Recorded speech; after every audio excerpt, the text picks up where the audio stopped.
Muy bien,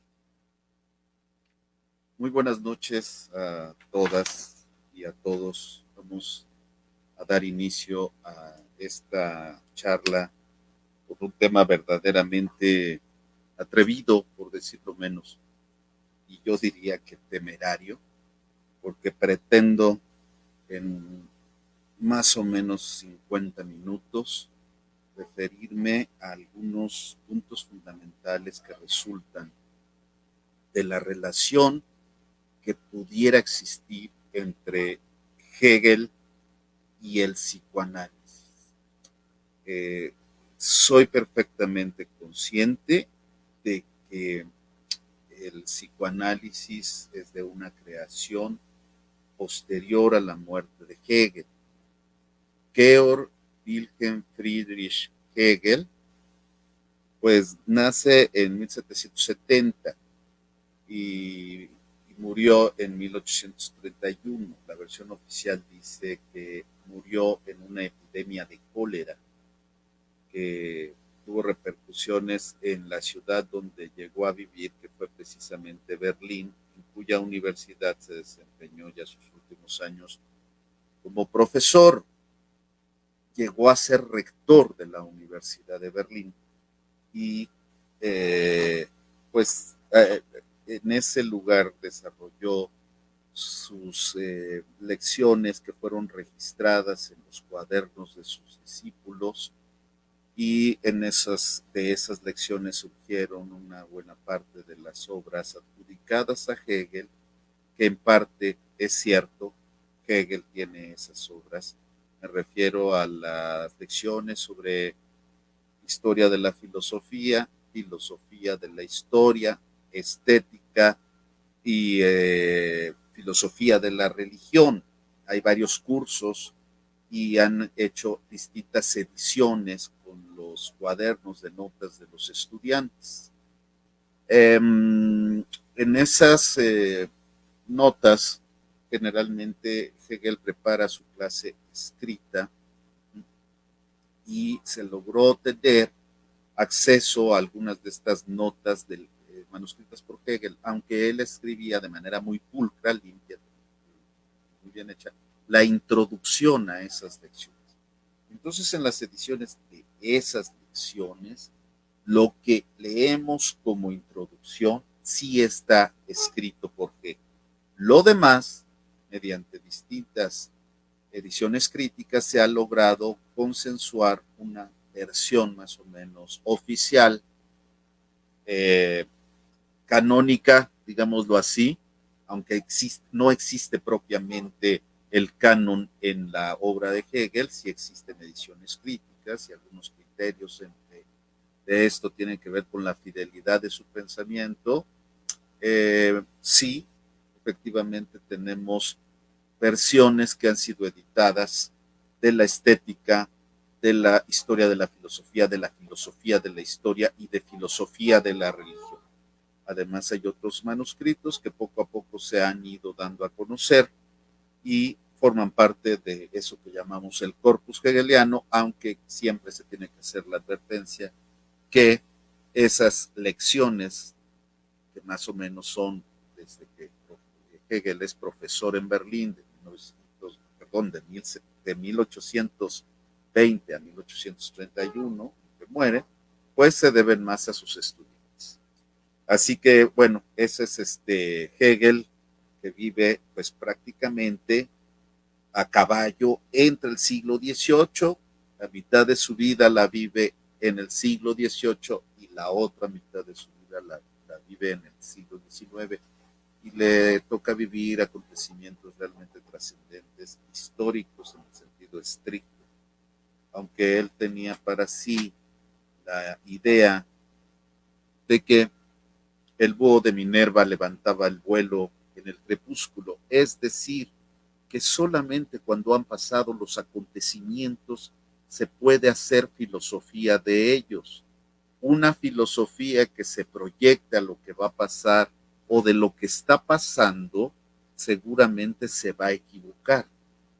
Y la filosofía, dice Hegel, no es ya, se acabó, una reflexión que despliega el deseo de saber, como es desde la antigüedad.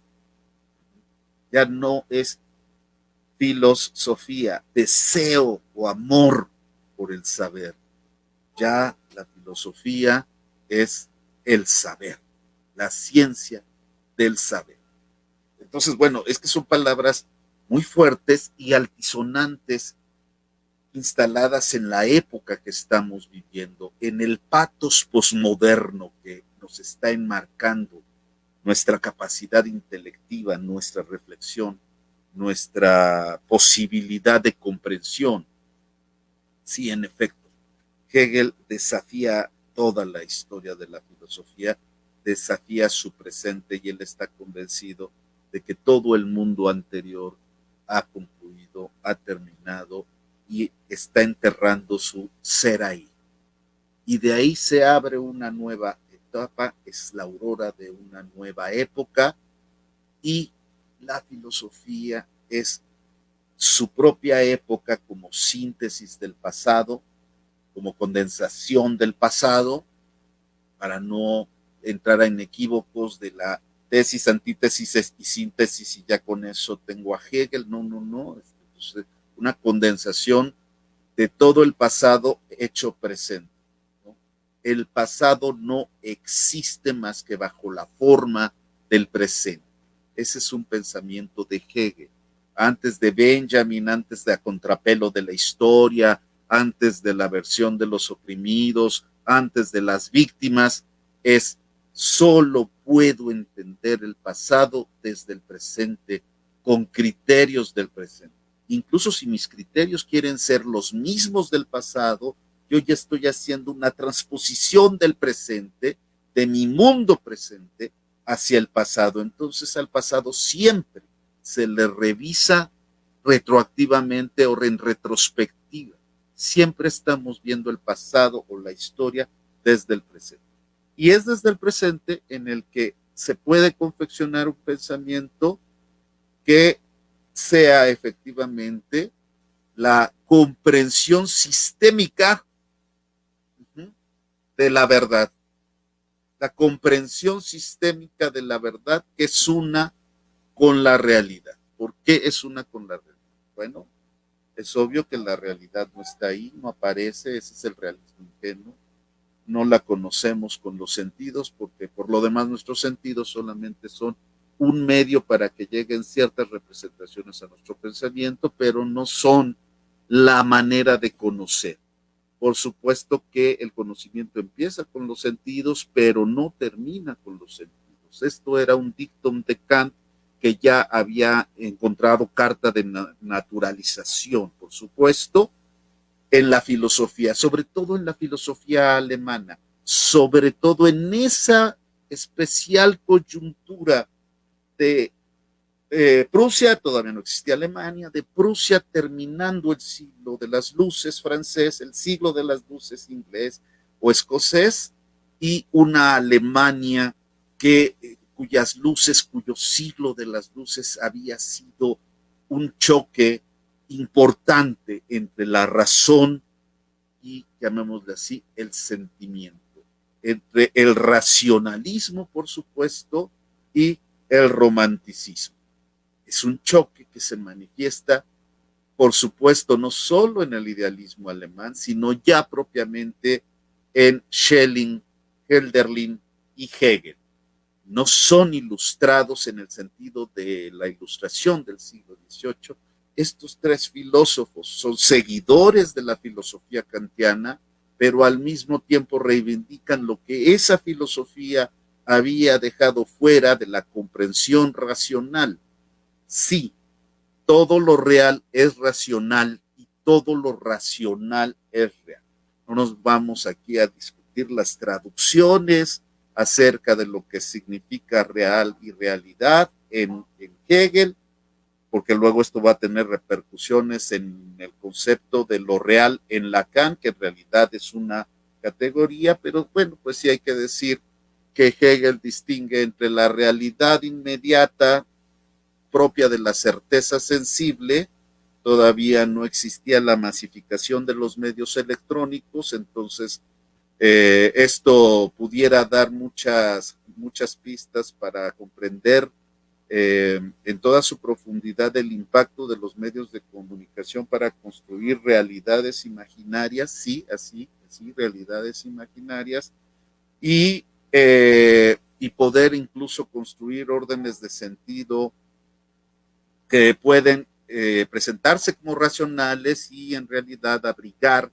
una irracionalidad soterrada que de pronto puede estallar como un orden irracional o como eventos o acontecimientos irracionales en el orden social o en el orden político. En fin, ahí hay todavía mucho por rascar, por apropiarse de esas lecciones hegelianas. Pero bueno, eh, cuando trazamos un puente posible entre dos tiempos muy distintos y dos corpus muy diferentes, heterogéneos, se corren muchos riesgos. No solo es un desafío francamente temerario tratar de vincular a Hegel con el psicoanálisis así nomás, ¿ah? Y en una hora y algo más, porque bueno, les recuerdo que pueden hacer preguntas y todo eso en el chat de esta transmisión.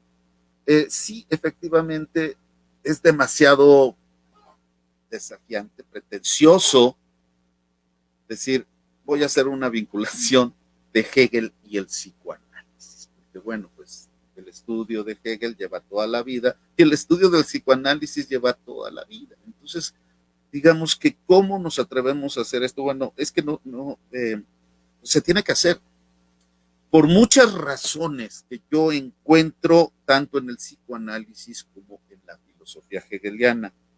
Y les voy a decir por qué me inquietó este tema y por supuesto que agradezco la invitación a este importante seminario que están dando eh, diversos especialistas en diversos temas, sobre todo de psicoanálisis.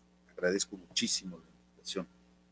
Y es que hace no muchas semanas, ahora pues uno puede estar brincando de seminario en seminario, es una ventaja de seminarios que se hacen en España, en Alemania, en Chile, en Brasil, en Argentina, en Colombia.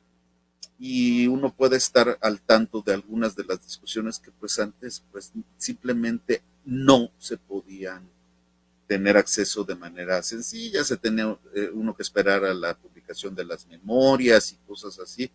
Parte de la ventaja es que uno puede andar visitando seminarios en una lógica verdaderamente global. Y en uno de esos seminarios encontré a un profesor conocido y todo, que iba a discurrir sobre Hegel para psicoanalistas. Entonces me pareció sumamente interesante porque el tema me ha inquietado desde hace tiempo, pero Hegel para psicoanalistas se me hacía un poco como que innecesario, porque los psicoanalistas, sobre todo los franceses, sí leyeron a Hegel. Entonces, ellos hicieron una relectura de Hegel con preocupaciones en el psicoanálisis y con preocupaciones filosóficas más allá del psicoanálisis. Pero claro que conocían a Hegel. Bueno, el Hegel que estaba accesible en esa época de entreguerras del siglo XX.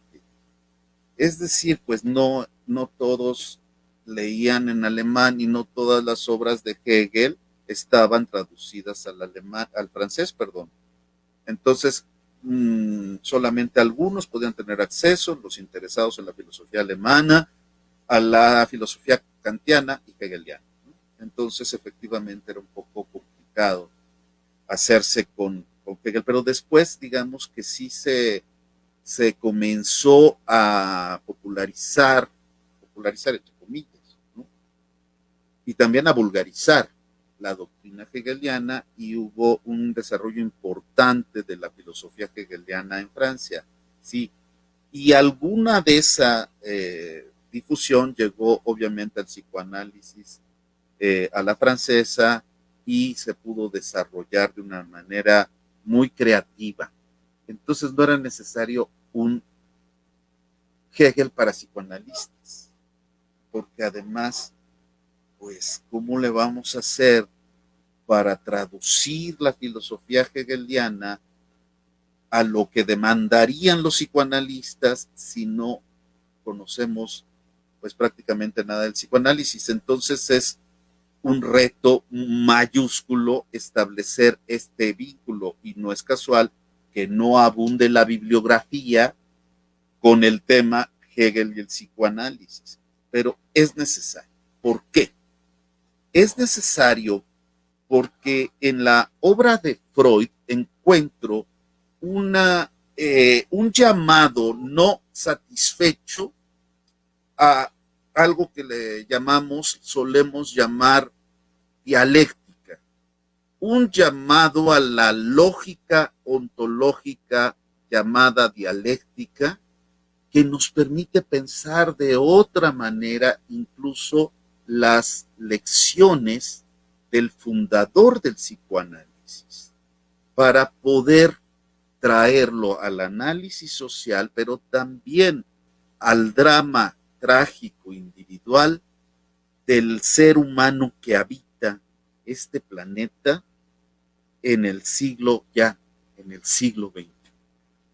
Entonces, para mí es una estrategia fundamental para fortalecer el psicoanálisis, pero también para darle materialidad y actualidad a la filosofía hegeliana y deje de ser solamente un conjunto de frases inexplicables prima facie y que el filósofo hegeliano en sus congresos hegelianos se encarga de descifrar y explicar a lo que se refería Hegel. Esto no deja de ser simpático porque recuerda la escolástica y recuerda pues lo más anti-hegeliano que sería en términos religiosos la religión católica. Es decir, al católico siendo hegeliano, que parece una contradicción en los términos, porque depende de la glosa emitida desde el púlpito. Es decir, que dependemos de la autoridad que nos descifre el latín de las escrituras, en este caso es el alemán de las escrituras absolutamente oscuras de alguien que tiene fama de muy buen filósofo, pero que no podemos saber si lo era, porque realmente está sumamente complicado entenderla. Entonces tenemos al maestro hegeliano en los congresos hegelianos que nos explica una frase de Hegel y no se dice de qué trata la cosa. Pero ahí hay una tragedia, porque cuando lo explica ya no es Hegel. Te lo voy a explicar, pero como si fuera Kant, ¿no? Y entonces, pues ya no es Hegel, ya es Kant, ¿no? O el que le pasaba mucho era Heidegger, a la fenomenología del espíritu, ¿no? Tiene sus lecciones de fenomenología del espíritu. Y lo lees y todo, y entonces dices, qué buena, o sea, sí me hubiera gustado tomar clases con Heidegger, ¿no? En vez de muchos maestros que tuve, ¿no? Pero sí me hubiera gustado esto, porque es un gran maestro, pero lo que hace él es que heideggeriza a Hegel. Entonces, ya su curso sobre fenomenología del espíritu ya no es sobre la fenomenología del espíritu, verdaderamente, sino que es Heidegger hablando en un idioma llamado hegelés. Y con ese idioma empiezan los equívocos. Y se hace primero el equívoco y luego se hace la interpretación correcta, que es la ponencia en el quinto Congreso de Estudios Hegelianos, cualquiera que sea, no estoy hablando de unos en especial, simplemente que no deja de ser curioso esta especie de religión hegeliana que cada año celebra sus festividades, ¿no? Como si fuera una religión católica. y hay que ser religioso, no, hay que ser hegeliano, pero en la práctica, pues es simplemente aventándose al error, aventándose a la posibilidad de la equivocación, dejar de ser almas bellas que solamente descifran lo que dijo el maestro, y esto también vale para algunas escuelas de psicoanálisis que dan cursos de Lacan y lo que tratan es de descifrar lo que dijo Lacan, porque Lacan también era tremendamente difícil y efectivamente parece que necesitamos al cura que desde el púlpito nos diga qué es lo que tenemos que entender de lo que podemos leer del autor. Bueno, sí, es efectivamente necesaria la formación filosófica y esa formación filosófica tampoco es pérdida de tiempo ni tampoco es así como imposible de entender. De hecho, el psicoanálisis del propio Freud tiene una filosofía implícita, efectivamente, quizás se la deba a Brentano y también a Kant. Ustedes saben que Freud, igual que Hegel, eran máquinas de leer. Y si algo tiene nuestra época, a diferencia de la de Freud y la de Hegel, es que precisamente a los jóvenes les está dando mucha flojera leer y eso pues genera, no solo en México, no es algo exclusivamente de la falta de ilustración en México, ¿no? Sino que es algo que según diversos autores pues nos está pasando en diversos países y diversos estratos de edad. Y sí, parece que algunos que han estudiado pedagógicamente la influencia de esta generación llamada Zoomers, ¿no? La generación de Zoom,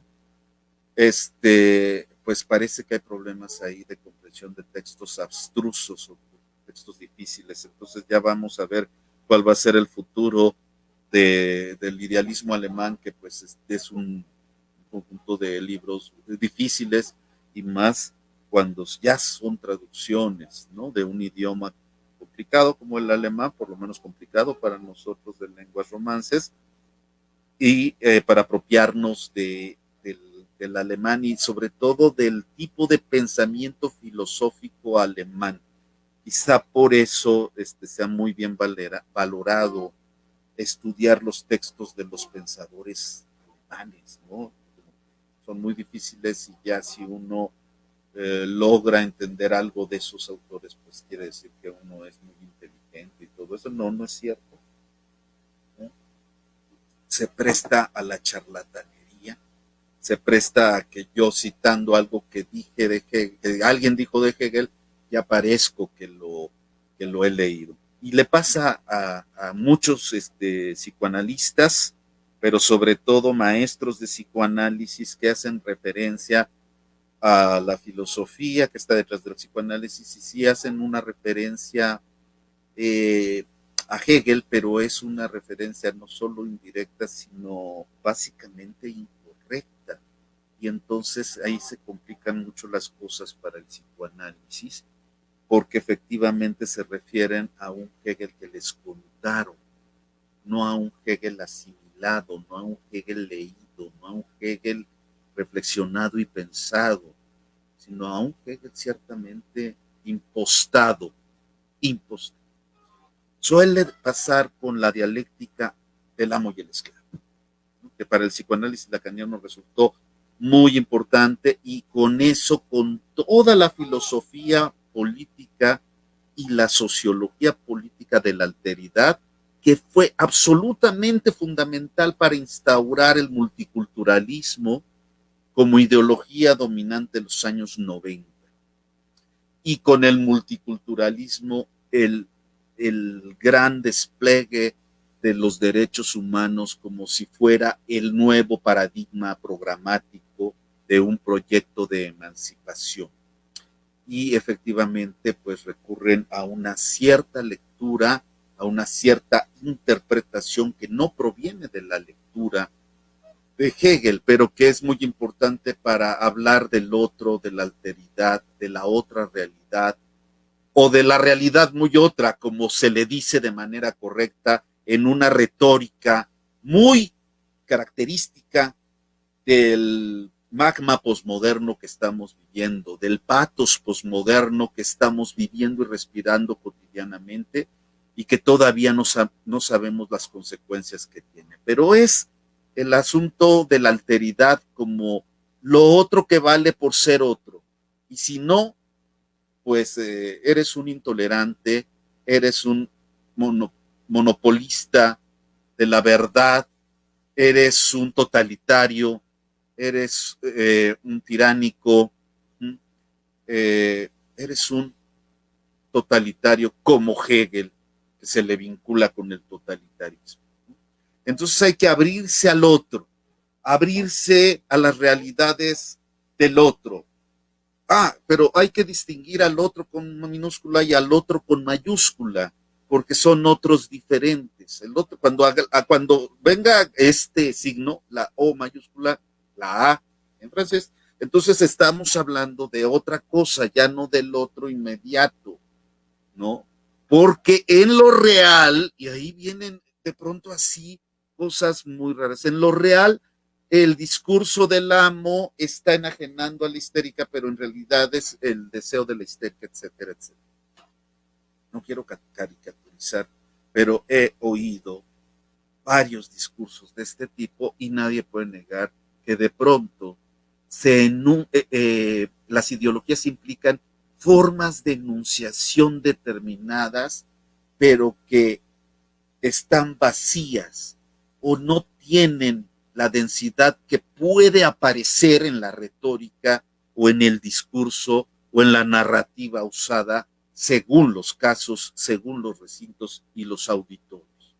Entonces, pues efectivamente es necesario llamar la atención acerca de reforzar las certidumbres filosóficas del psicoanálisis para que el psicoanálisis no sea una retórica vacía, que sea que ronde el tema, que haga una especie de ronda retórica acerca de los problemas de la psique de los seres humanos. Y esto también es un llamado a la atención para vincular necesariamente la tragedia del individuo cuando demanda un análisis con la tragedia de la sociedad, es decir, la vinculación entre el individuo, el ser social llamado individuo, y su tragedia, y efectivamente la tragedia social, eso que Freud llamó atinadamente el malestar en la cultura. Efectivamente me parece a mí que es sumamente necesario volver a las fuentes filosóficas del psicoanálisis y con ello eso implica volver a Nietzsche, a Schopenhauer, pero esto no puede entenderse si no vamos a la filosofía de la Ilustración y si no vamos a la filosofía del idealismo alemán, que justamente es una expresión tardía del siglo de las luces francés y una expresión contradictoria respecto del racionalismo triunfante con la Ilustración y sobre todo con la Revolución Francesa. Bien. ¿Cuál es la hipótesis? O una de las posibles hipótesis que van a demarcar mi terreno en esta charla, que ya me llevé media hora en la introducción, pero de todos modos me parece que esto se tenía que decir. Bueno, la hipótesis es que el psicoanálisis de Freud tiene una demanda de un planteamiento, un replanteamiento dialéctico de sus principales hitos.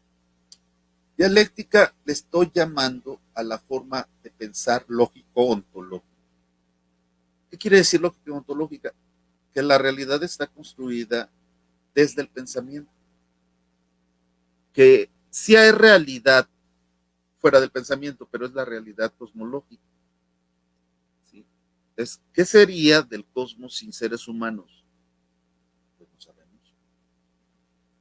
Porque la realidad que conocemos los seres humanos es resultado del pensamiento, pero el pensamiento no es resultado del genio individual que despliega su saber.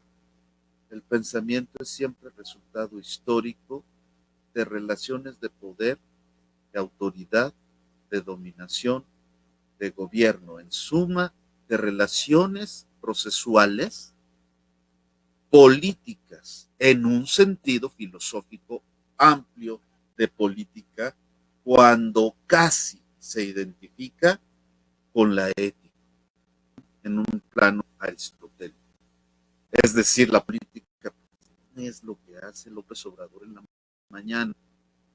La política en un sentido filosófico es distinta a la política que registramos en los periódicos o en las revistas de coyuntura.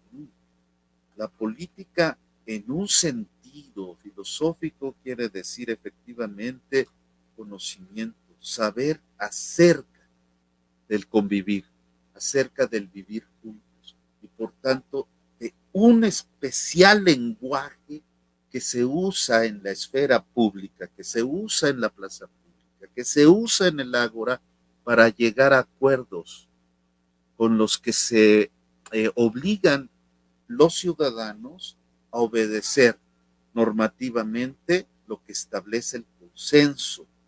Y también política es guerra, conflicto, ¿sí? Desacuerdos que pueden llegar a la guerra, a la lucha armada, a la revolución, a la guerra civil. Esto por lo menos es algo que registra la historia, aunque nosotros pues somos más bien pacifistas y tenemos disposición a difundir la cultura de la no agresión y la no violencia, pero esto pues choca con la historia. En la historia lo que ha resuelto los órdenes de sentido comunitario y asociativo pues han sido las guerras, o sea, la violencia que acompaña a la humanidad en su devenir, la violencia, la guerra. Este reconocimiento es muy hegeliano, porque Hegel simplemente no estaba en favor ni en contra de la guerra. Él dice, no, no les voy a decir cómo debe ser la historia, cómo debe ser la guerra, cómo debe ser la sociedad civil. Cuando uno cae en la tentación de decir qué debe ser, está en un terreno kantiano, ¿no? Es decir, se debe respetar los derechos humanos. Sí, estás en un terreno kantiano, está muy bien. Ahí no hay ningún problema, solo que estás en un terreno de la separación, del ordenamiento separado, ¿no? Razón pura, razón práctica, ¿sí? Son cosas distintas. ¿Ah? Moral y derecho son cosas distintas. ¿Sí? Son cosas distintas. Eh, ética y política, sí, muy bien, son cosas distintas. Estamos separando, estamos ordenando. Y viene Hegel y dice, pero ¿qué tal que la política de ser eh, el arte de llegar a acuerdos vinculantes para organizar órdenes de sentido civilizados llega a su contradicción fundamental, ¿sí? A su némesis, no a su diferenciación, sino a su némesis, a su negación de la negación. ¿De qué hablamos entonces? Ya estamos hablando no de entidades compactas que tienen relaciones exteriores, ¿no? Sino que estamos hablando de procesos que están obviamente caracterizados con la banda de Möbius, que lo externo y lo interno no se pueden diferenciar porque son lo mismo. ¿Qué varía? La perspectiva desde la cual es vista. Eso es lo que varía. No dos órdenes contradictorios. Ahí chocan, burguesía contra proletariado, pum, pum, pum. Fifís contra chairos, pum, pum, pum.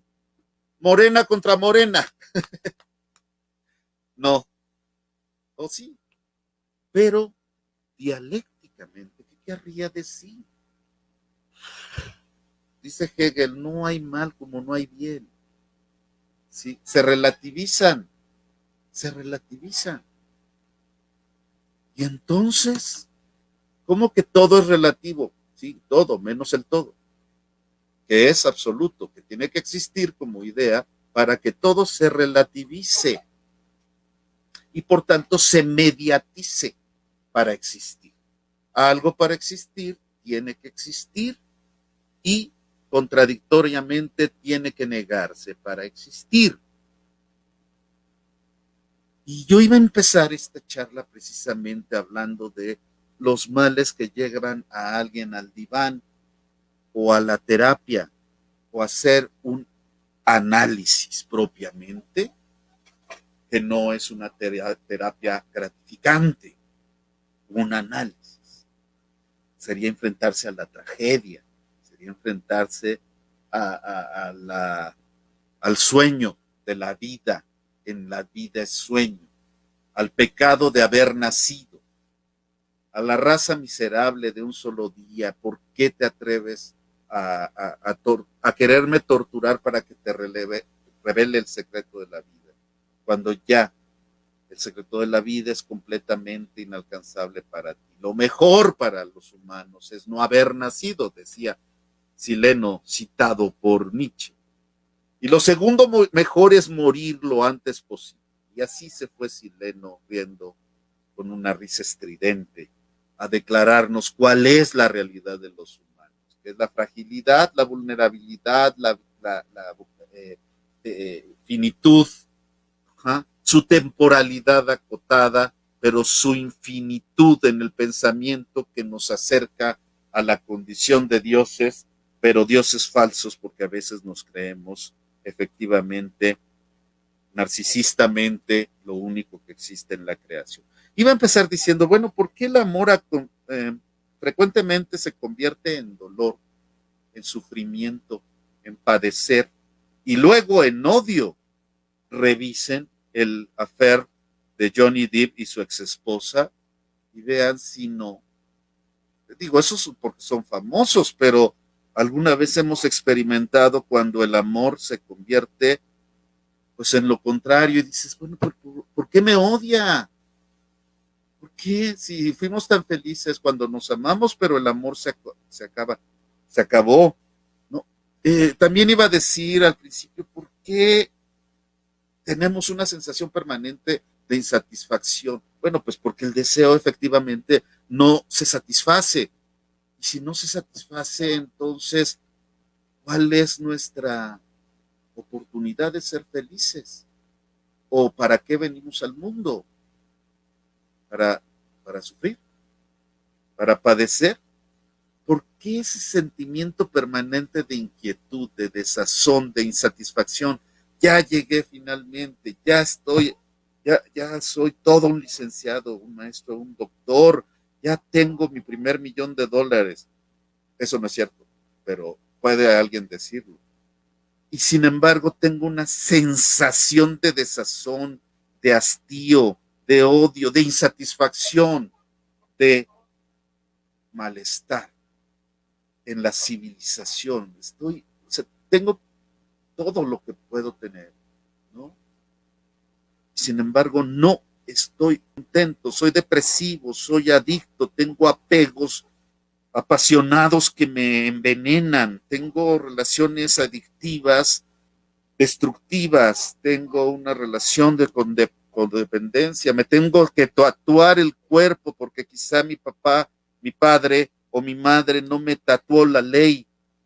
Me tengo que involucrar con identidades frágiles, identidades efímeras, como estar de acuerdo en que Biden fue lo mejor que le pudo haber pasado al mundo, identidades vacías, identidades que solamente me dan una pequeña felicidad cuando me entero que mis amigos me pusieron like y que ya rebasé los 100 porque tuve que enseñar mis cuadros del abdomen.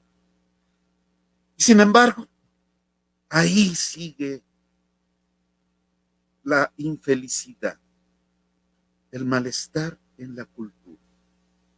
Freud tiene una primera explicación causal natural, porque pues Freud era un médico y el método científico para Freud era el método de las ciencias naturales. Ni siquiera estaba muy interesado en toda la discusión filosófica sobre las ciencias sociales y en el debate sobre las ciencias sociales y las ciencias de la cultura.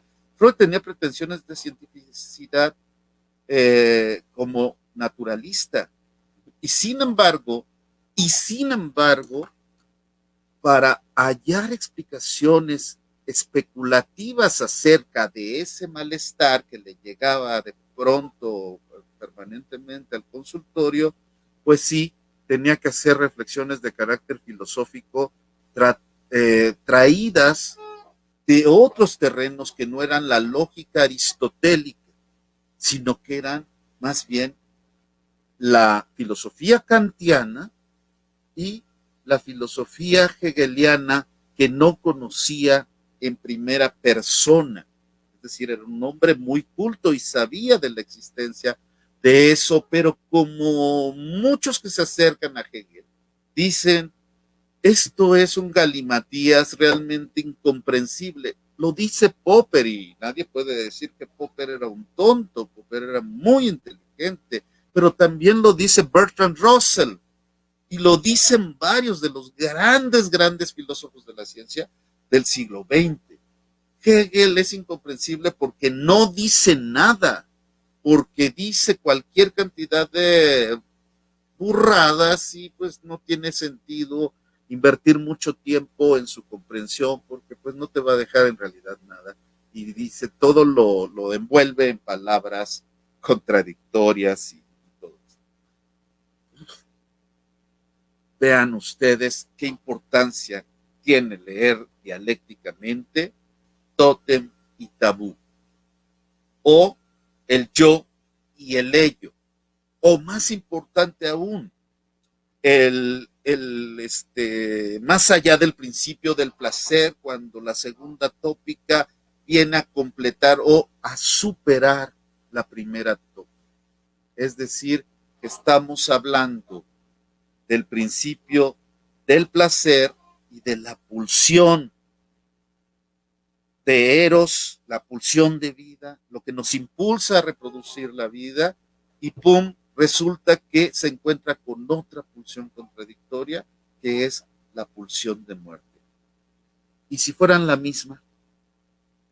¿Y si fueran la misma? Y si fueran la misma, entonces el asunto comienza a percibirse desde Freud de una manera muy productiva y fructífera, porque nos invita a reflexionar de manera muy compleja que no hay blanco o negro, amor y odio, o en términos políticos, derecho y poder. Y Carl Schmitt y Hannah Arendt. Hannah Arendt es buena, porque además de ser filósofa es mujer y es republicana. Y Carl Schmitt es macho y es nazi y es malo y es autoritario. ¿Eh? No. Hay que encontrar el Schmitt de Hannah Arendt. Y hay que encontrar la Hannah Arendt en el Schmitt. Eso sería dialéctico. Y eso sería mucho más productivo para comprender las condiciones en las que se desenvuelve el individuo que cae en una patología o, para decirlo sociológicamente, en una anomia. ¿Mm?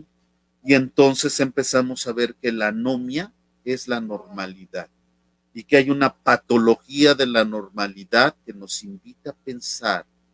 No lo estoy diciendo en realidad así, sacado de la manga. Este es un texto de Eric Fromm, fíjense, ¿no? Al que de pronto se ningunea desde algunas posiciones psicoanalíticas, es de Eric Fromm la patología de la normalidad. Es decir, cómo efectivamente al vivir yo de acuerdo a los parámetros del sistema civilizatorio, en realidad me estoy enfermando y estoy también buscando en la misma dinámica y en la misma lógica una solución a esa vida. Y así se va la vida. Entonces, bueno, ¿qué de Hegel me puede resultar muy útil? Bueno, para repensar. no solo la dialéctica del amo y el esclavo, evidentemente, porque la fenomenología del espíritu es un libro eh, genial. Lo escribe Hegel entre 1805 y 1806 y lo publica en 1807. Uh-huh. Quiero decir que uno de los que más pasan como hegelianos, que es Axel Honneth, escribe me parece que su tesis de habilitación, La lucha por el reconocimiento, y se traduce a muchos idiomas y hoy forma parte de nuestros temarios, de nuestros programas, la lucha por el reconocimiento, y siempre entendemos que eso es la lucha de los colonos, la lucha de los indígenas, la lucha de la comunidad LGTB, la lucha de las mujeres, la lucha de los afroamericanos, es que ya les iba a decir de los negros, pero imagínense lo que significa eso, la lucha de los indios, en fin, por reconocer sus derechos, la lucha de los derechos por tener derechos, claro, eso es una derivación kantiana, porque Hegel no da para eso. Hegel te ubica en la realidad construida, que le dice de otra manera a la realidad cosmológica, la realidad esa inmediata, la de la certeza sensible es realitet, y esa no le importa a la filosofía, lo que le importa a la filosofía es la realidad conceptual, la realidad llamada Wirklichkeit o la realidad efectiva, la realidad construida. ¿Cómo se construye? ¿Con el filósofo genial aquí en la montaña que dice cómo es la realidad? No, la realidad efectiva es la realidad construida políticamente. Y hay un pueblo que domina a los demás. Y sus valores son los valores que rigen a toda la humanidad en una forma imperial. Ese es Hegel. Ay, qué imperialista, no me gusta. Pues no importa, pero si dice lo que es, hay que valorarlo. Y esta forma entonces no se reduce para nada a la dialéctica amo-esclavo. Imagínense todo el potencial que tiene la dialéctica hegeliana para replantear el tema de los 4 discursos de Lacan. ¿Ah?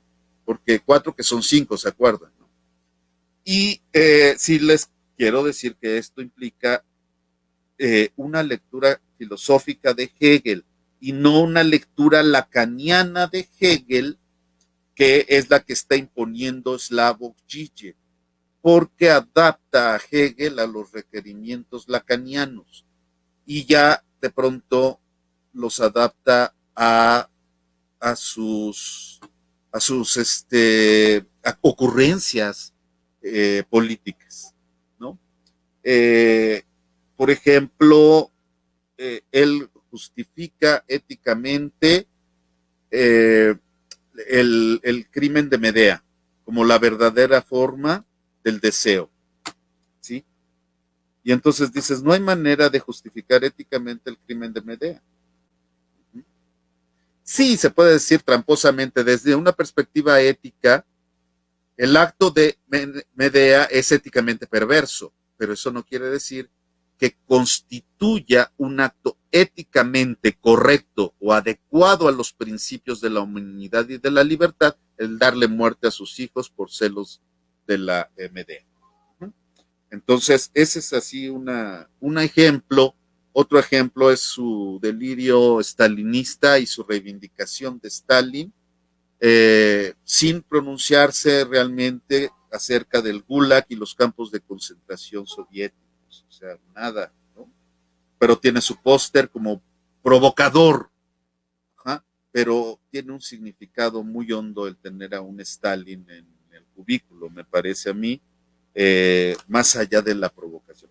Y tiene varios errores en la interpretación de Hegel. Uno de ellos, básico, es que reivindica como si fuera hegeliano, fuera de Hegel, la idea de que el espíritu es un hueso. Todo para darle la razón a Lacan, cuando Lacan efectivamente se refiere a que lo más sublime corresponde con lo más banal. Uh-huh. El órgano de la micción con el falo. Uh-huh. Ya sabemos que obviamente no son lo mismo ni tienen el mismo significado, pero es cuando efectivamente Hegel está en la fenomenología del espíritu, está haciendo la crítica de la frenología. Hegel critica el que haya personas, los frenólogos, que consideren que la capacidad de pensamiento está directamente relacionada con las dimensiones y características del cráneo. Para ellos, erróneamente, el espíritu es un hueso, porque no establece Hegel la misma relación entre lo meramente existente, ¿ah?, y lo existente en tanto concreción del ser. Lo existente como el ser relacional que se manifiesta y tiene un fundamento oculto contradictorio. Nada de lo que existe está más allá de la negación, solo el supuesto de lo absoluto. Pero lo absolutamente negativo o la negatividad absoluta es la muerte en esto. Y entonces la muerte finalmente pues es total, es absoluta. Entonces, pues hay un conjunto de relecturas que se deben hacer, pero desde Hegel, y es más confiable.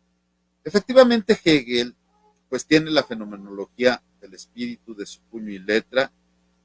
Son 18 figuras por las que transita la conciencia hasta devenir autoconciencia, y ahí hay implícita una referencia evidente a lo inconsciente, que son los momentos dejados atrás de la conciencia.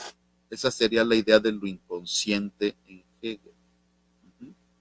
Esta idea no es mía, sino es de un filósofo llamado Martin Bucer, que no está traducido, pero que se refiere a lo inconsciente en Hegel, en la fenomenología, que habla de la conciencia, la ciencia de la experiencia de la conciencia hasta devenir autoconciencia, ¿sí?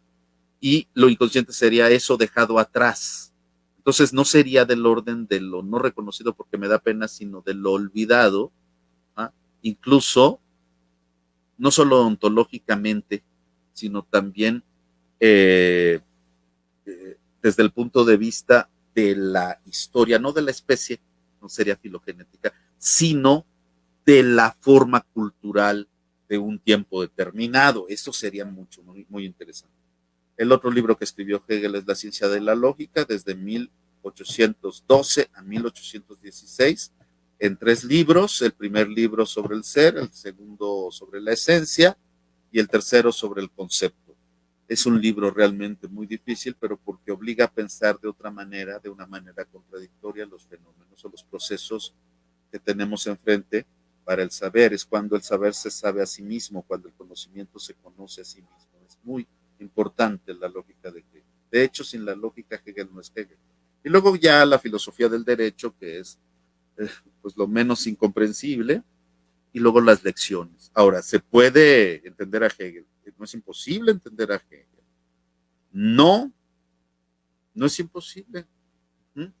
Sí exige mucho trabajo, muchísimo trabajo, mucha concentración, y hay que saber alemán para leerlo. No hay que saber alemán para leerlo, es mejor leerlo en alemán, por supuesto, pero no es necesario porque hay muy buenas traducciones y muy buenas interpretaciones, o sea, traducciones críticas, ¿no? No recomiendo la traducción que hace de la fenomenología del espíritu Jiménez Redondo, porque no hace una traducción, sino hace un comentario, en realidad, de la fenomenología del espíritu, y va interrumpiendo la lectura. Es el traductor de Habermas, o sea, es un hombre muy respetable, está muy grande, creo que no ha muerto, pero esa lectura no la recomiendo, a menos que uno quiera que Jiménez Redondo haga el papel de intérprete de Hegel. Eh, hay una nueva, afortunadamente, hay una nueva traducción al español de la fenomenología del espíritu, que está basada en la de Wenceslao Roses y Ricardo Guerra, pero que ya la revisó Gustavo Leiva para el Fondo de Cultura Económica, y se tardó mucho, pero hizo, hasta donde voy, una revisión hizo un trabajo bastante pulcro y limpio de una nueva traducción crítica, de una edición crítica de la fenomenología del espíritu, y además está a un precio muy accesible. Y bueno, está la filosofía del derecho, que es lo que leemos en ciencias sociales casi siempre, y por eso pues, no entendemos mucho de lo que estaba diciendo Hegel, y de ahí vienen las tergiversaciones de la filosofía hegeliana, y sobre todo la identificación de lo real con lo racional, en el sentido de que si no se le piensa, no es real, ¿no? No es real en el sentido de existente. Lo real, por ejemplo, lacaniano, pues no tiene que ver con la realidad ni esa hegeliana de la Wirklichkeit, sino que tiene que ver con, con lo que no es, lo que no logra simbolizarse y lo que no logra eh, imaginarse, con lo que no es imaginario y no es simbólico. ¿Y qué es lo que no es? En ese sentido, es el reino de la negatividad. Por eso la lógica del no todo tiene que ser confrontada con la dialéctica hegeliana, y de eso la lógica del no todo lacaniana puede resultar realmente muy importante, muy interesante, una vuelta a Hegel, pero no como la que está haciendo Zizek, que nos cuenta a un Hegel psicoanalista que no pudo haber existido, a un Hegel lacaniano que tampoco pudo haber existido, y se echa de menos un Hegel realista que pues lleva en el seno la tragedia de la existencia. Sí, Hegel es realista y por tanto no se entusiasma con las utopías, no se entusiasma con un deber ser, ni tiene un imperativo categórico, por supuesto, como Kant. Sí.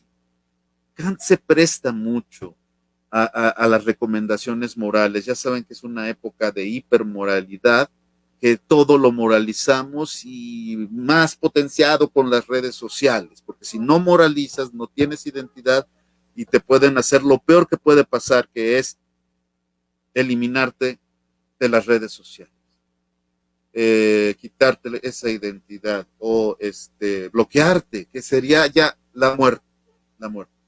Y entonces, efectivamente, o lo peor, lincharte mediáticamente si no te adaptas, o si te cacharon en una clase haciendo una burla o un chiste, ya no se vale hacer chistes, burlas ni nada, porque en esos chistes o burlas, pues difícilmente se va a dejar de hacer mofa de, de alguien que ocupa el lugar del otro.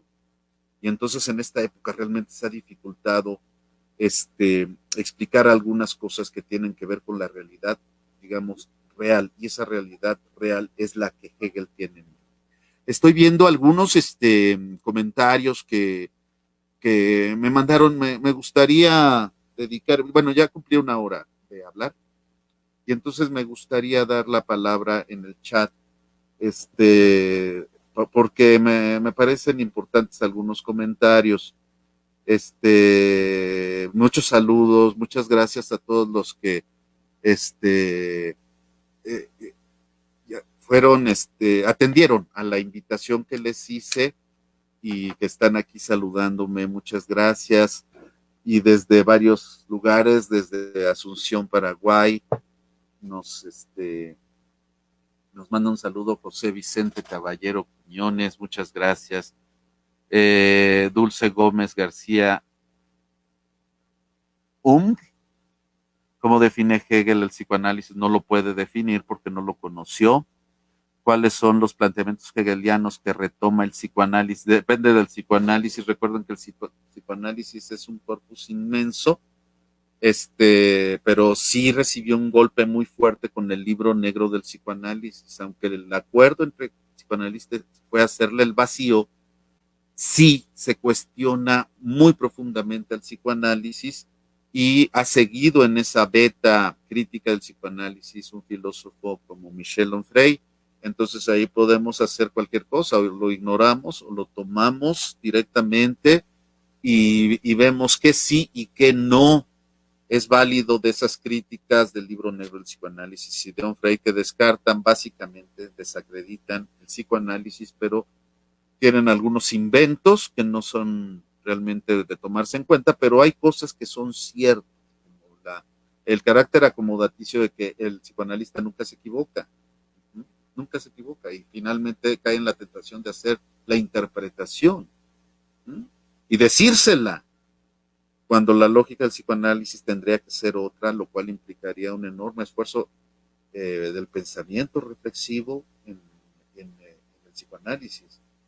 Y y eso no es, pues no es además muy valiente hacerlo, pero entonces, mmm, saludos.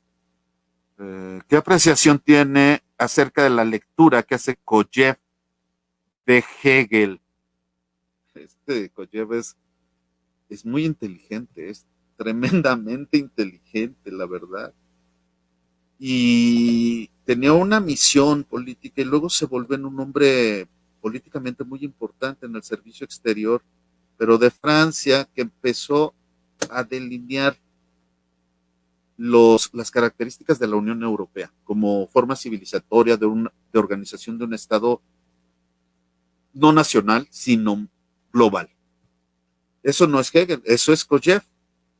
Era un filósofo por derecho propio, pero nos enseñó la dialéctica del amo y el esclavo, y no solo a los estudiantes del bachillerato, del CCH o de la prepa o de la universidad, sino que el amo y el esclavo era muy fácil porque pues, el amo era el burgués, el esclavo era el obrero, entonces se hacía eso, y a Marx le gustaba mucho ese pasaje, y sí hubo una identificación teatral, antropológica del amo y el esclavo, pero el amo y el esclavo son figuras de la conciencia, no son hombrecitos o seres humanos que peleen, son figuras de la conciencia, y eso quiere decir otra cosa bien diferente a como nos imaginamos eh, o como se imagina esta Susak Buck-Morse, Hegel de Haití, ¿no? Y se imagina que Hegel, que leía a diario el periódico, se enteró de la revolución en Haití y de ahí sacó la dialéctica muy esclavo. Y entonces lo tuvo que haber leído, pero ¿por qué no lo reconoció? Dice esta autora, es simpático su libro, pero pues es que Hegel no tenía en mente eso, ¿no?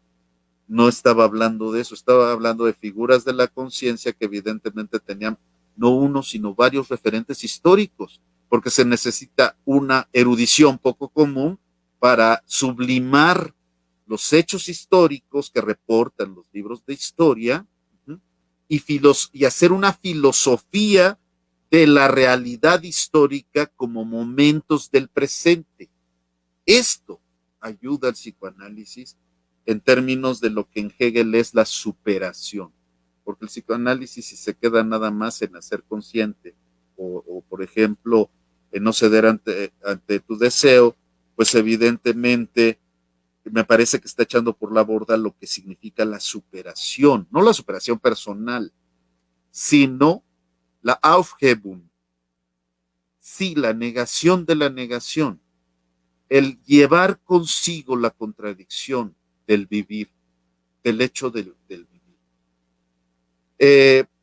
La inteligencia francesa, según Rudinescu, en este libro de la batalla de los 100 años, ¿no? La historia del psicoanálisis, en Francia, tiene un largo apartado, un apartado sobre Kojev y su importancia para la formación conceptual de toda una generación de la inteligencia parisina, donde estaban, imagínense, Bataille, Raymond Aron, Raymond Queneau, Lacan, eh, varios filósofos muy representativos de esa inteligencia francesa. Estaban Merleau-Ponty, Eric Weil, Fessard, Klosowski, Coiré, por supuesto, que fue el que promovió que su compatriota Kojevnikov fuera invitado a la Escuela de Altos Estudios de París para dar las clases de Hegel, la introducción a Hegel.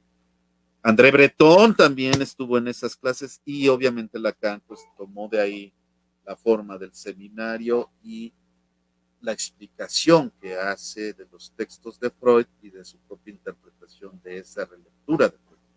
Fue Kojev, y sí, podríamos decir en un buen sentido, que colonizó a la inteligencia francesa y de ahí toda una consideración de la alteridad, que es tan solo un momento del devenir de la conciencia. Y después de la dialéctica del Señor y Siervo siguen otras figuras del espíritu hasta llegar a la modernidad y ya con más revestimientos cada vez más comunitarios, históricos y sociales, hasta llegar a la Alemania, bueno, a la Prusia, ajá, que era el Imperio Romano Germánico, donde piensa Hegel. Hasta ahí puede llegar la filosofía. Para el futuro, pues no se arriesga porque pues se va a equivocar seguramente. Entonces, Kojève, con ese Hegel, hizo una gran con ese pedacito de la fenomenología del espíritu, hizo una gran interpretación y empujó toda una interpretación filosófica, no solo en Francia, sino en todos los países bajo el influjo cultural intelectual de Francia. Y por supuesto que nos llegó a América Latina la dialéctica del amo y el esclavo. Pero, pues, esas son como, es muy didáctico, se aprende fácil, pero no es todo. Habría que seguir la lección. ¿Qué recomiendo? Que tiren a la basura, como decía un, un profesor eh, sobre Hegel, decía, se pierde el tiempo con Kojève, ¿no? Es un farsante. No creo. Yo creo que sí vale la pena comprar la introducción a la filosofía, introducción a la lectura de Hegel, así se llama, en editorial, editorial, ahorita me acuerdo, y hay que leerlo. Y acompaña muy bien la lectura psicoanalítica, pero no hay que detenerse ahí, porque ese mismo autor Kojève es el mismo autor que Fukuyama, es el mismo autor que tiene en su base El fin de la historia y el último hombre de Francis Fukuyama, que tampoco es ningún tonto, que son autores que prefiguran, porque son profetas armados, prefiguran el orden mundial. Los profetas armados son intelectuales verdaderamente orgánicos, esos sí son intelectuales orgánicos. ¿Quién, por ejemplo, aparte de Fukuyama? Huntington, Samuel Huntington, indudablemente. ¿Ah? Y tenía una visión global. No era hegeliano, porque pues ustedes saben que para ser psicoanalista no hay que ser filósofo necesariamente, pero ayuda mucho a plantear algunas cosas más allá de lo que se puede aprender en los textos de los psicoanalistas. El psicoanálisis es muy rico, no solamente existe Lacan y la escuela lacaniana y las distintas corrientes dentro de la escuela lacaniana, existen también otras corrientes del psicoanálisis, o existe simplemente el psicoanálisis freudiano. Entonces, pues sí, era difícil abarcar a todos estos psicoanálisis, pero sin duda puede ser la materia de un curso importante. Yo pienso que sería un curso dividido en 2 semestres sobre el tema Hegel y el psicoanálisis. Bueno, muchos saludos a Connie Delgado, que me manda aquí un saludito. Considera que la fenomenología del espíritu es una hermenéutica del ser. Igual ahí estamos juzgando a la fenomenología del espíritu desde la interconexión entre la fenomenología ya de Husserl, ya del siglo XX, y la hermenéutica desprendida de ahí. No solo sería una interpretación del ser, porque Hegel no acepta que es una interpretación entre muchas otras, que es lo que con lo que nos defendemos, ¿no? Las ciencias sociales nos van medio mal con esto porque nosotros decimos algo y alguien nos puede replicar cuando no están de acuerdo con nosotros, es que esa es una lectura posible, pero no es la única. Y si te amarras con la idea de que tú estás diciendo la verdad, eres un totalitario, eres intolerante, eres el de la verdad única y pensamiento único. y no te abres a la palabra y a la verdad del otro y no sé qué. A ver, ¿cómo está eso? No, o sea, por eso advertí, para Hegel no hay una interpretación, no, sino que hay una conceptuación de la verdad. El concepto es la verdad, el concepto, pero para llegar al concepto no, el concepto no es cualquier categoría que tenemos en la mente y que nos sirve de herramienta para llegar o para construir una concepción. Esa concepción es el concepto y pasa por el ser. El ser es el primer momento y es imperfecto porque es lo mismo que la nada. El ser y la nada son lo mismo. Entonces yo necesito una transición entre ser y la nada, que es la negación del ser y la negación de la nada. ¿Y qué es? El movimiento, el proceso, el devenir. Y eso no es suficiente porque eso me lleva a la esencia. Y así yo sigo los momentos de la lógica y llego al concepto como la realidad aprendida por el pensamiento. Por eso no es una hermenéutica del ser. ¿Mm? Y es que pues no, Hegel no es Heidegger, o mejor dicho, Heidegger no es el Hegel del siglo XX. No. Oscar, a ver, ay, ya se me perdió uno que era bastante largo. Déjenme ver. Rosalinda, saludos desde Chicago. Muchas gracias, Rosalinda. Ricardo Sala, te está necio. ¿Qué es la totalidad en Hegel? El todo. Yo ya conozco el todo, ¿no? Yo ya conozco el todo. Ay, qué presumido, le decían a Hegel. Le escupamos sobre Hegel. Bueno, esta ya la contesté. Gracias, Vilmer, por la pregunta. Santa Mónica de Puebla, buenas noches. ¿En qué obra cita Nietzsche a Sileno? En El nacimiento de la tragedia. Ahí está, que es donde hay que comenzar con Nietzsche. No, no hay que comenzar con Así habló Zaratustra, sino con el nacimiento de la tragedia y genealogía de la moral. De paso, así se entera uno de lo que es genealogía antes de leer a Foucault. Elisa, muchas gracias por los saludos y por lo que dices. Ricardo Zárate, te la debo, que es la totalidad en Hegel. Pues es el todo. La totalidad es absoluta. Eh, y no es relativa, no, pues por la condición de posibilidad para que todo sea relativo. Todo sea relativo. Es el juicio absoluto de la totalidad. También desde Paraguay, muchos saludos aquí, prendidísima, siendo las 0 horas. Ay, pues mucho más virtuoso, virtuoso el seguimiento. Desde Chicago, ya lo dije, muchos saludos, Rosalinda. Santa Mónica de la Puebla. En la parte que mencionó de lo mejor que puede ocurrir al hombre es no haber nacido, pues es lo de Sileno, y eso lo cita Nietzsche. Hay que leer El nacimiento de la tragedia. Es además Nietzsche súper elegante en su prosa y es muy buena recomendación para empezar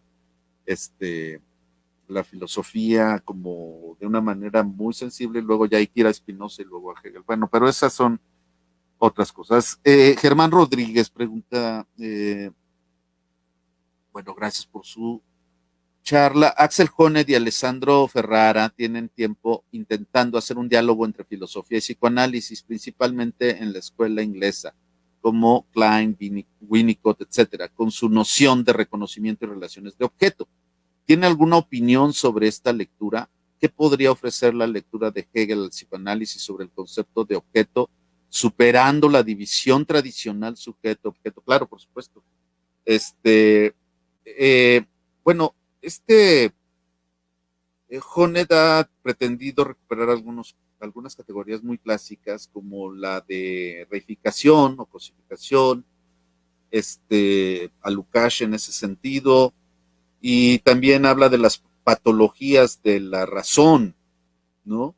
Es un título muy atrayente, Patologías de la razón, ¿no? Es así como, chin, ¿por qué no se le ocurrió a Byung-Chul Han? Entonces, pues no se le ocurrió a Byung-Chul Han y entonces le puso a su libro Hegel y el poder. Pero en realidad lo que sucede es que ahí hacen inevitablemente se encuentran con la separación sujeto-objeto, porque tienen un paradigma kantiano, no, mira, así de sencillo. Honneth toma todo el reconocimiento de la filosofía real de Jena y de joven Hegel, pero sobre todo la filosofía real de Jena. Y ya cuando se trata de entrarle a la fenomenología, él brinca y dice, no, yo voy a ir con Mead, ¿no? Con el de la intersubjetividad, pues, con Mead. Georg Herbert Mead, no Mead el que perdió las elecciones. Yo me voy con Mead y la intersubjetividad, dice, lo hace mucho Habermas también y se van por otro día. Oye, pero aquí venía la fenomenología del espíritu. No, es que eso ya es metafísica. Es absolutamente desconcertante la razón del salto cuántico que hace Hondet de la filosofía real de Jena y el reconocimiento y el desprecio a la filosofía del derecho. ¡Fum! Se salta lo fundamental de Hegel, que es la fenomenología y la lógica. Eso es lo fundamental de Hegel. Y cuesta mucho trabajo y no da mucha, muchas luces, mucho relumbrón, quiero decir. Entonces, también la industria editorial y el autor tiene que, también busca el reconocimiento y entonces es mejor saltarse a la filosofía del derecho y es lo que ha hecho Honneth y ha creado muchas cosas, ya nada más le falta eh, agarrarse a algo como lo líquido en Bauman y ya con eso te vas para arriba en la industria editorial, ¿no? Como Byung-Chul Han, ¿no? Y si aparte haces documentales, conferencias, etcétera, pues es más fácil. Pero, pues con Honneth no se puede hacer las relaciones de objeto de una manera dialéctica. Con Hegel sí, pero sería desde la fenomenología y desde la lógica y entonces nos llevaríamos unas sorpresas extraordinariamente gratificantes. No, no, trágicas, trágicas, sí. Porque el chiste no es dar esperanzas. Y sí, sí, vamos a reconocernos entre todos. No, el chiste es asumir el desgarramiento que es la existencia. Y eso es Hegel. Kant, no. Kant dice, bueno, ya, estamos muy mal, pero vamos a hacer esto, ¿sí? Vamos a hacer una ley que castigue a los que pasen PAX. Ahí no me sirve esa parte coercitiva, seguramente tiene alguna utilidad, pero como pensador yo tengo que ir más a fondo y explicar por qué la necesidad de pasar y recibir y pedir PAX. ¿Qué necesidad?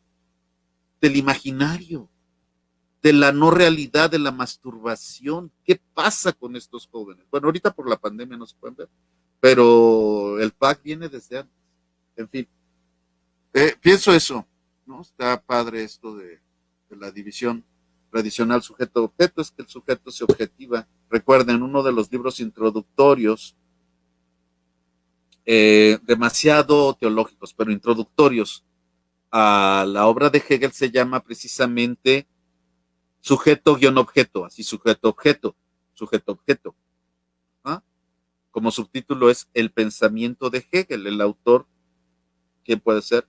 Ernst Bloch, el padrecito Bloch, que sin embargo quiere recuperar utopías y fincar la acción del hombre en el principio esperanza. Ay, porque eso nos va a llevar al comunismo. Bueno, si el comunismo es la Unión Soviética, pues a ver quién va, ¿no? A ver quién va. Fuera de la vacuna rusa, pues bueno. Considera que la lectura de la historia de la filosofía desde Hegel sería un vistazo de lo que se podría hacer con este abordaje, con una lectura hegeliana del psicoanálisis. Sí, sí, la historia de la filosofía es pues muy bonita porque haces un ejercicio de imaginación y a pesar de que no todo lo escribió de su puño y letra Hegel, sí hay una cierta fidelidad en el texto de Hegel. En el texto de los alumnos que Hegel expuso, además era mal orador, se carraspeaba, carraspeaba mucho y se le oía que no tenía una gran voz. Bueno, y además tenía un acento suave para acabarla. Entonces, bueno, las lecciones sobre historia de la filosofía es una buena manera de introducirse a la historia de la filosofía. Yo recomiendo eso en lugar de las de García Morente o en lugar de El mundo de Sofía. ¿Qué puedo estudiar de Hegel para introducirme? Bueno, estudia la historia de la filosofía de Hegel y está muy interesante. Y también la introducción a la filosofía de la historia, ¿no? Son buenos textos que hacen menos hostil el recibimiento de Hegel. Si empiezas con la fenomenología, la cierras. Así.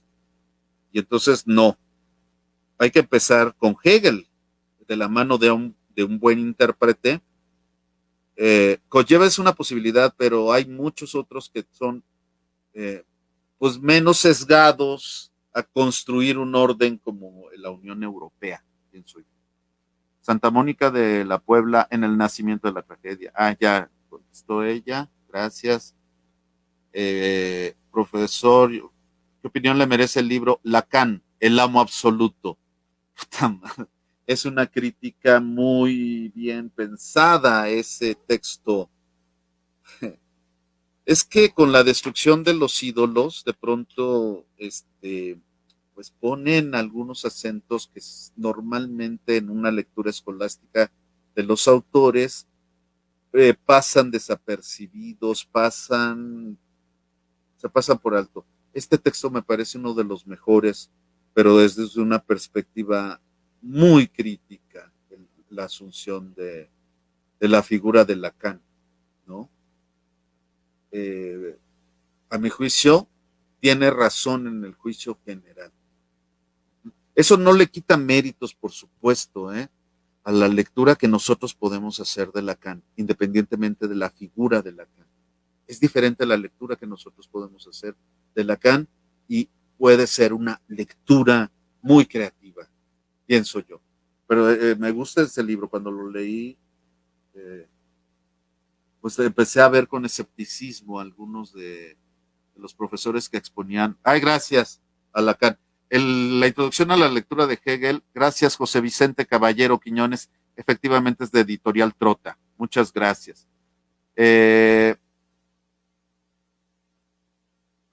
Fernanda Guzmán, que recordó las excelentes. El profesor Enrique Cano recordó, Fernanda recordó las excelentes clases de Enrique Cano en la Escuela Nacional Preparatoria.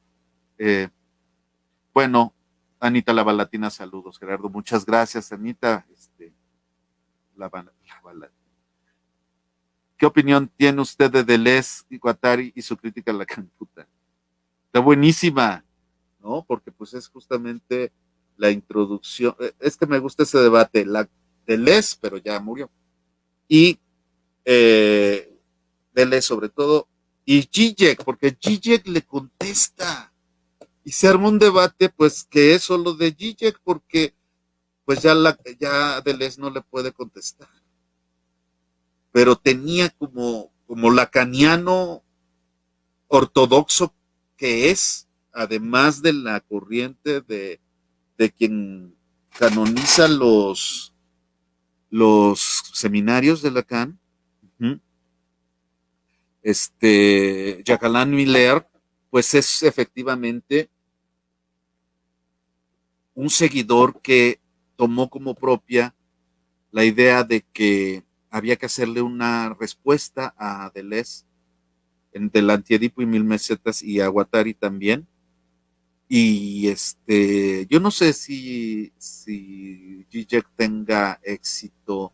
A mí me parece que no, que se mantiene el Antiedipo de Deleuze y Guattari, se mantiene fuerte.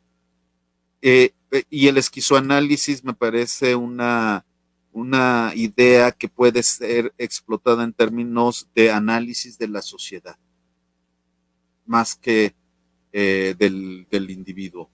Análisis de las patologías del siglo XXI, a mí me parece que sigue teniendo actualidad esa crítica. Rubén Pacheco, qué milagro, hoy en la mañana vi una foto de hace 8 años,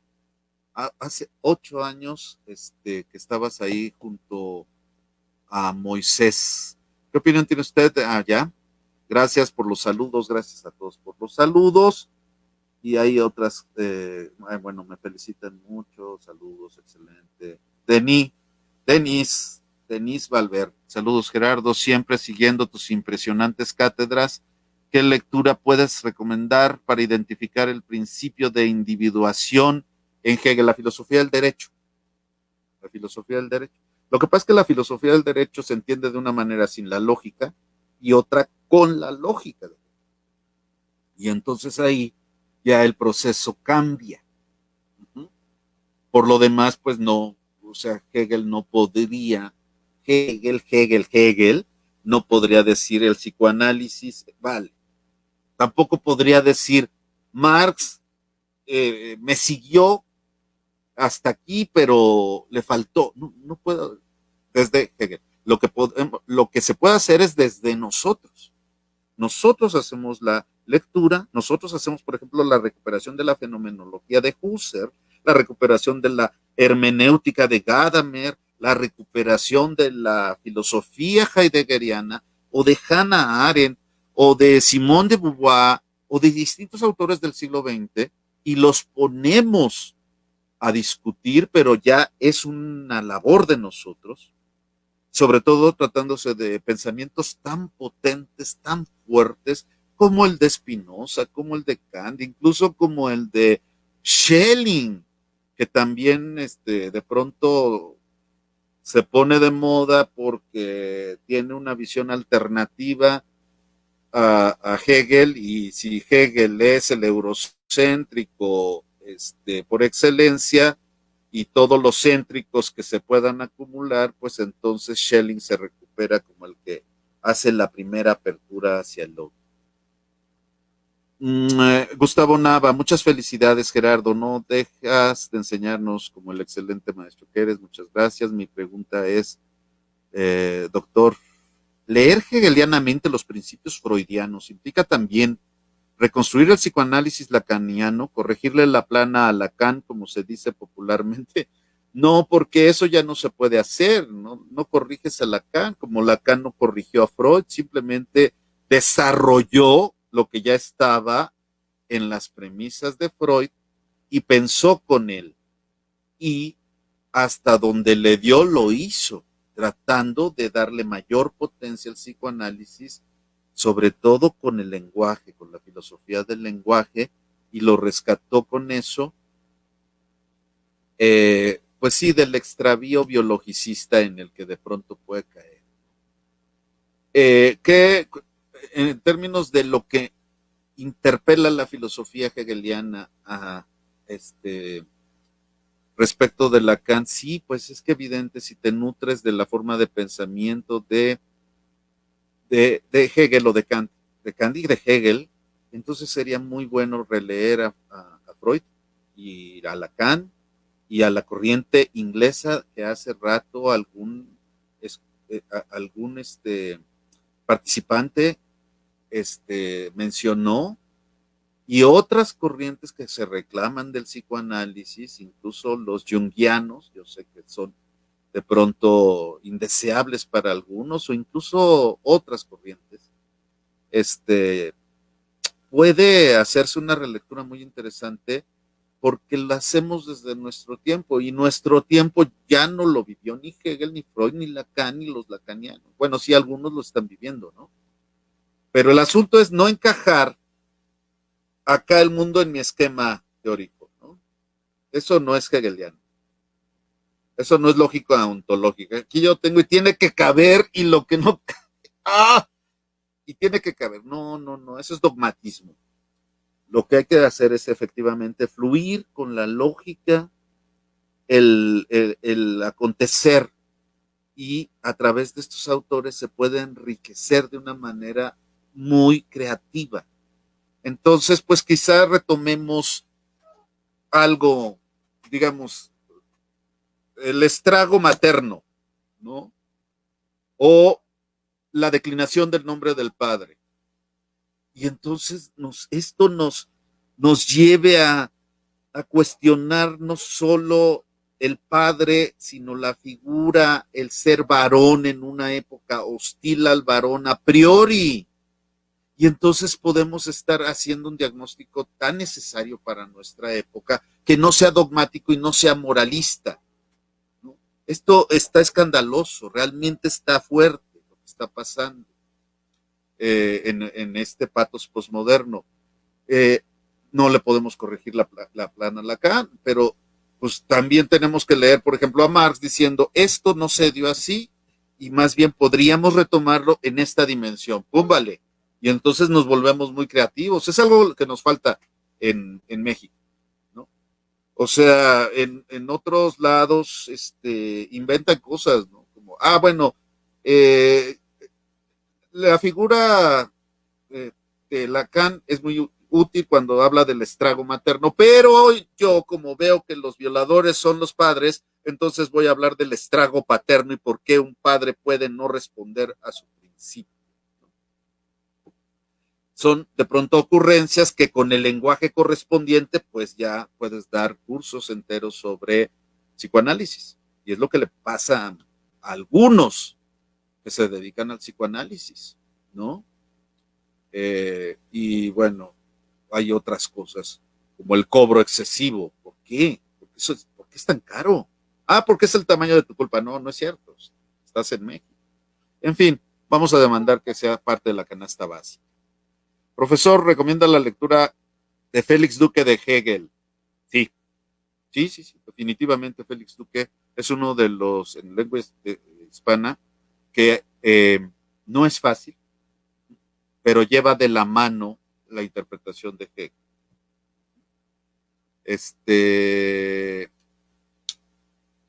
Sí recomiendo. ¿Cuál es la razón inicial según Freud del por qué las personas, dice, bueno, primero Rodrigo Vicente Aguilera Junto fue el que preguntó esto de la lectura de Duque. Uh-huh. Recomiendo más la mía, por supuesto, ¿no? Hegel, La paciencia de lo negativo, edición Gediza, Guam. Esa es la que recomiendo, Hegel actual, y también breve introducción a la filosofía, breve introducción a la filosofía de Hegel. No, perdón, breve introducción al pensamiento de Hegel, editado por la UNAM, está chiquito, está barato y está, pues es una buena introducción. ¿Qué te puedo decir yo? Esas sí las recomiendo. Las otras, pues también, pero hay otras que también se recomiendan. ¿Cuál es la razón inicial? Lo que no está permitido es eh, solamente repetir lo que dicen los intérpretes, ¿no?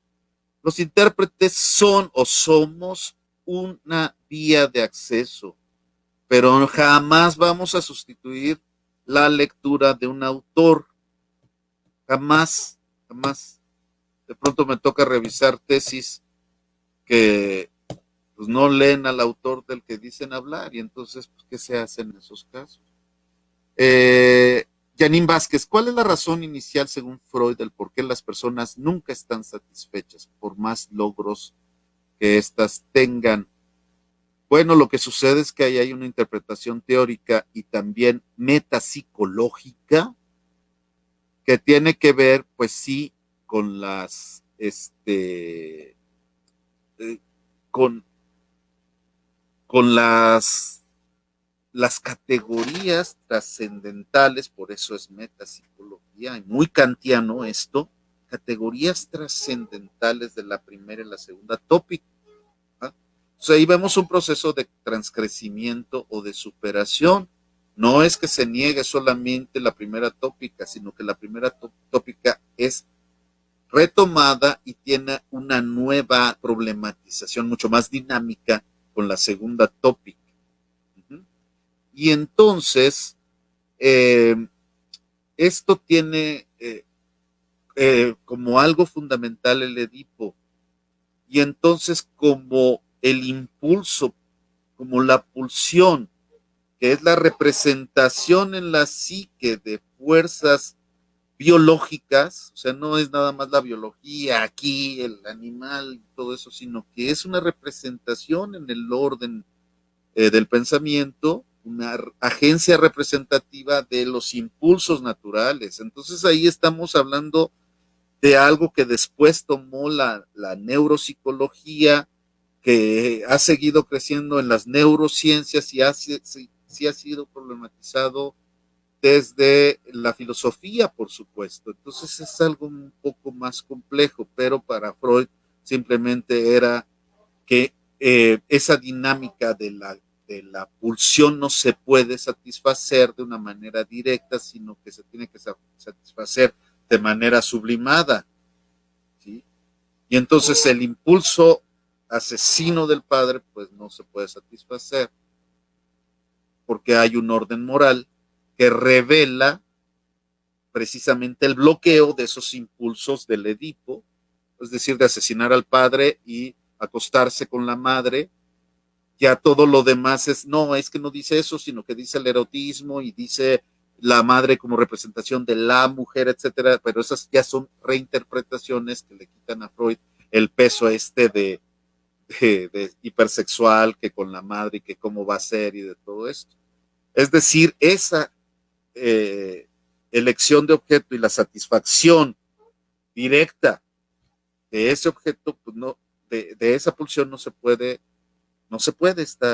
es la base de la ley, la prohibición del incesto, la prohibición del parricidio y del canibalismo, y entonces surge la civilización, por eso es el malestar de la civilización. Y entonces, pues, ¿cómo cumplo el deseo? ¿Cómo satisfago el deseo? Bueno, con una especie de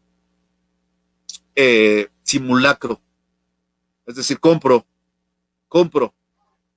En lugar de tener sexo con Dua Lipa, oigo su música, compro su disco. O en lugar de tener sexo con Maluma, veo sus videos y compro su disco, ¿sí?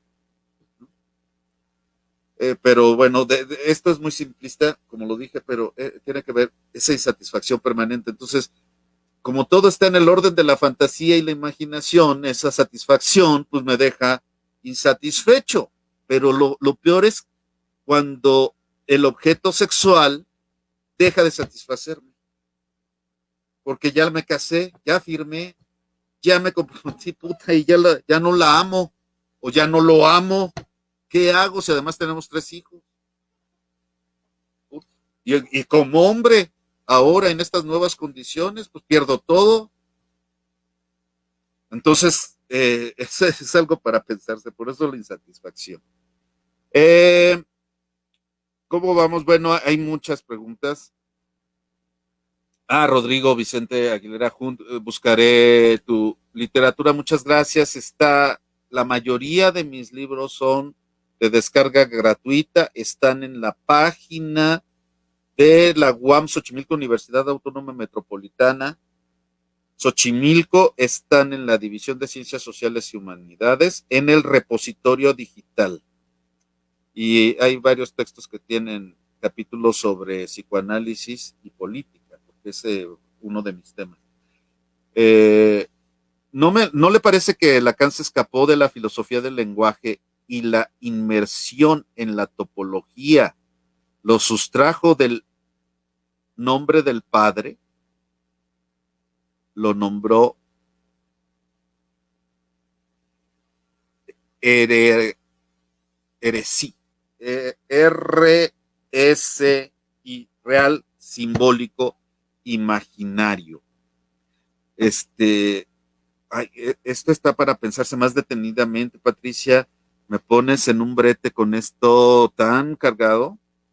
No, ahorita yo no sabría qué responder a eso, pero me quedo con la pregunta, ¿sí? Y si es posible, bueno, me pueden contactar obviamente por Facebook, está con mi nombre, o por Twitter, o en el correo electrónico, es más fácil, el Ábalos Hegel, sí, era para un curso, no se burlan de mí, era simplemente para un curso.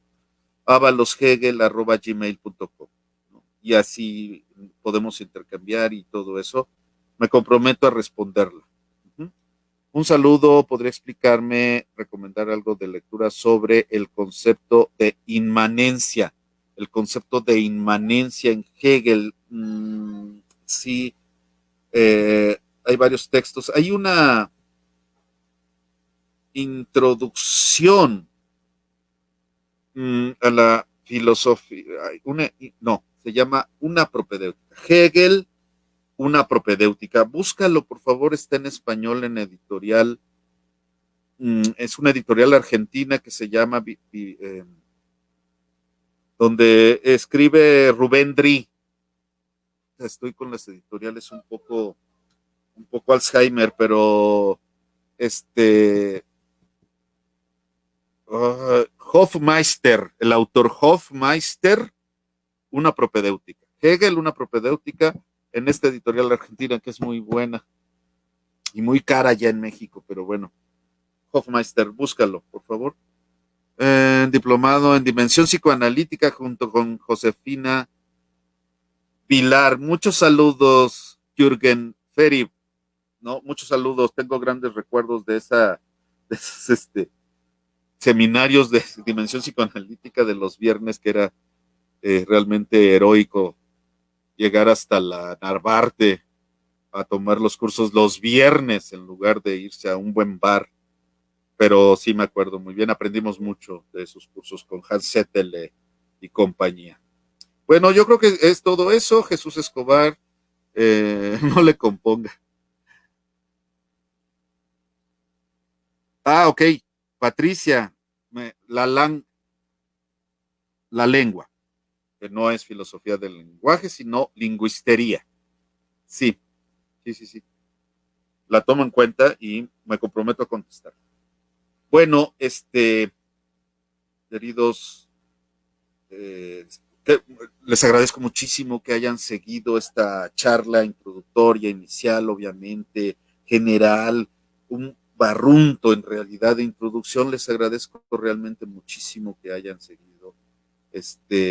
Y bueno, creo que las preguntas demuestran una atención y una formación muy importante. Entonces, pues yo me voy muy contento de haber estado con ustedes y de abrir la posibilidad de diálogos comunicativos, de debates incluso, de discusiones que hacen tanta falta en nuestro país y en nuestro ambiente académico e intelectual, en lugar de las agresiones y las desacreditaciones que solemos ver en las redes sociales.